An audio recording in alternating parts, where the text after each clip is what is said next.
السلام علیکم۔ نظم برسات کا باقی حصہ ہم پڑھیں گے۔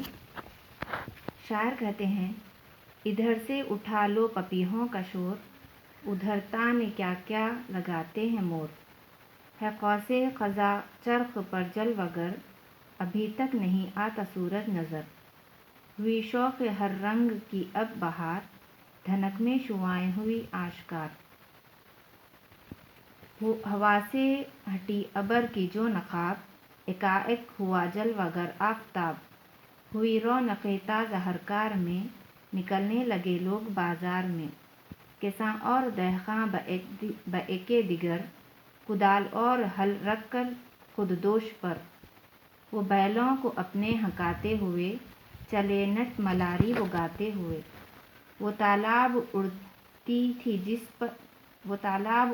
تھی کل جس میں گرد، نکل آئے مینڈک وہاں زرد زرد۔ شاعر کہتے ہیں کہ جب برسات ہو کر رک گئی تو ہر طرف پرندوں کا شور ہونے لگا، چڑیاں چہچہانے لگی، پرندے اپنی اپنی زبان میں گیت گانے لگے،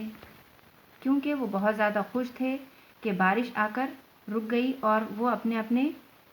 درختوں پر جانے لگے اور شور مچانے لگے، خوش ہونے لگے، خوشی کا اظہار کرنے لگے۔ ادھر تانے کیا کیا لگاتے ہیں مور، اور مور بھی خوشی سے اپنے پر پھیلا کر اپنی زبان میں گیت گانے لگے کہ بارش کا موسم انہیں بہت زیادہ پسند ہے قوس قزح چرخ پر جلوہ گر، یعنی پھر جیسے ہی بارش رک گئی اسی سمے اسی وقت آسمان پر رینبو، یعنی قوس قزح کس کو کہتے ہیں؟ رینبو کو کہتے ہیں۔ قوس قزح نکل گیا اور 7 رنگ اس نے پھیلا دیے تاکہ سب لوگ دیکھ کر خوش ہو جائیں، جلوہ گر ہو گیا وہ۔ ابھی تک نہیں آتا سورج نظر، یعنی ابھی سورج نظر نہیں آیا، لیکن قوس قزح نے اپنا تمام جلوہ آسمان پر بکھیر دیا۔ ہوئی شوق ہر رنگ کی اب بہار، یعنی اب بہار نکل گئی اور ہر طرف ہریالی چھانے لگی، پوری جو زمین ہے وہ ہریالی سے چمکنے لگی اور ہر طرف بہار کا سما چھانے لگا، اور سورج کی شعاعیں اپنا آشکار دکھانے لگی، سورج کی ہلکی ہلکی شعاعیں بادلوں کو چیرتی ہوئی باہر نکلنے لگی۔ ہوا سے ہٹی ابر کی جو نقاب، یعنی ابر نے جو آسمان کو ڈھک دیا تھا، آسمان کے اوپر جو چھا گئے تھے، ہوا کے زور سے وہ بادلوں کی ردائیں، بادلوں کی چادریں ہٹنے لگی تو آفتاب نظر آنے لگا، آفتاب مانی سورج نظر آنے لگا۔ ہوئی رونق تازہ ہر کار میں، یعنی ہر کار مانی کام، ہر کام میں رونقیں ہونے لگی، جو لوگ بارش کی وجہ سے اپنے گھروں میں بیٹھے ہوئے تھے، بارش کی وجہ سے وہ باہر نہیں نکل رہے تھے، وہ لوگ باہر نکلنے لگے اور اپنے اپنے کاموں میں لگنے لگے، اور بازار سرگرم ہو گیا، بازار میں چہل پہل شروع ہو گئی۔ کسان اور دہقان بھی باہر آ گئے اور اپنا اپنا کام میں جڑ گئے، کیونکہ بارش کی وجہ سے جب زمین گیلی ہو جاتی ہے، کچی ہو جاتی ہے، تو کسان اپنے کام میں لگ جاتا ہے اور اپنے اپنے کندھوں پر، دوش کے معنی ہیں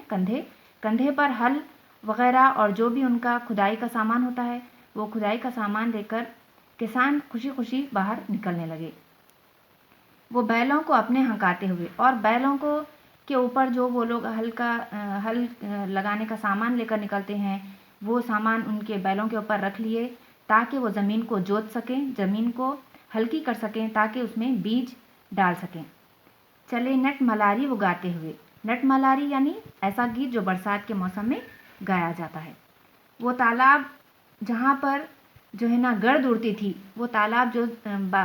گرمی کی وجہ سے سوکھ گئے تھے، اب وہاں پر پانی جمع ہونے لگا اور مینڈک زرد زرد یعنی پیلے پیلے مینڈک وہاں پر نکلنے لگے اور بدکنے لگے۔